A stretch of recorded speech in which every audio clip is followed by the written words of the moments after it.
తెలంగాణ భవన్లో మీడియాతో మాట్లాడుతున్న మాజీ మంత్రి ఎమ్మెల్యే హరీష్ రావు మీడియా సమావేశాన్ని అత్యవసరంగా పెట్టాల్సినటువంటి పరిస్థితిని కాంగ్రెస్ ప్రభుత్వం కల్పించింది. అంటే మాకు తెలంగాణ సాధించిన పార్టీగా రాజకీయాల కంటే కూడా ఈ రాష్ట్రము, ఈ రాష్ట్ర ప్రయోజనాలు, ఈ రాష్ట్ర ప్రజల మంచి చెడే మాకు చాలా ముఖ్యం. Because we're the fighters, we're the achievers of the state of Telangana. అందువల్ల మాకేముంటుంది, ఈ రాష్ట్రం బాగుండాలి, రాష్ట్ర ప్రజలు బాగుండాలన్నదే మాది ప్రాధాన్యత. రాజకీయాలు అనేది రెండవ ప్రాధాన్యత మాకు. కాళోజీ గారు ముందే చెప్పినట్లు ప్రాంతం వాడే తెలంగాణకు చేస్తున్నటువంటి ద్రోహం ఈరోజు నేను బయట పెడతా ఉన్నా.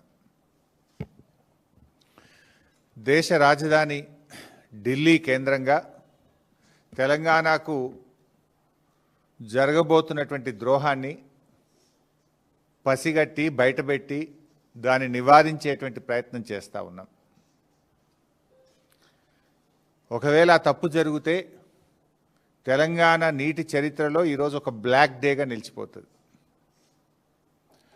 గోదావరి జలాల అక్రమ తరలింపు విషయంలో బీఆర్ఎస్ పార్టీ మొదటి నుంచి కూడా ఈ రాష్ట్ర ప్రభుత్వాన్ని అప్రమత్తం చేస్తూనే వస్తుంది.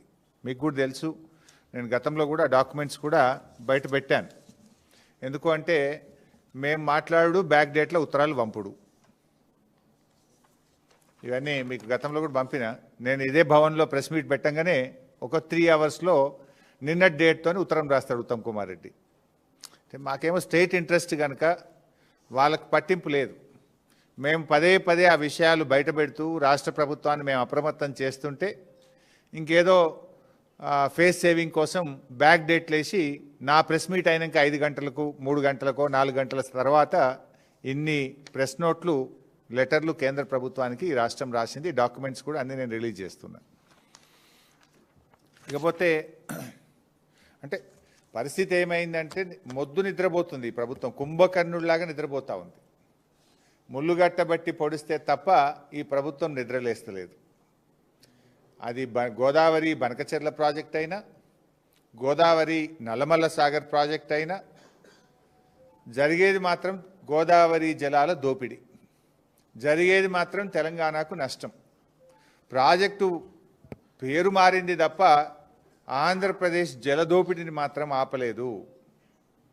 ఈ జలద్రోహం విషయంలో కత్తి బాబు గారిది, పొడిచేది రేవంత్ రెడ్డి. వెనకట కేసీఆర్ గారు చెప్పేటోళ్ళు కత్తి ఆంధ్రోళ్ళది, పొడిచేటోడు మనోడే ఉన్నాడు అన్నట్టు ఇవాళ ఈ గోదావరి జలద్రోహం విషయంలో కత్తి బాబు గారిది, పొడిచేటోడు రేవంత్ రెడ్డి గారు.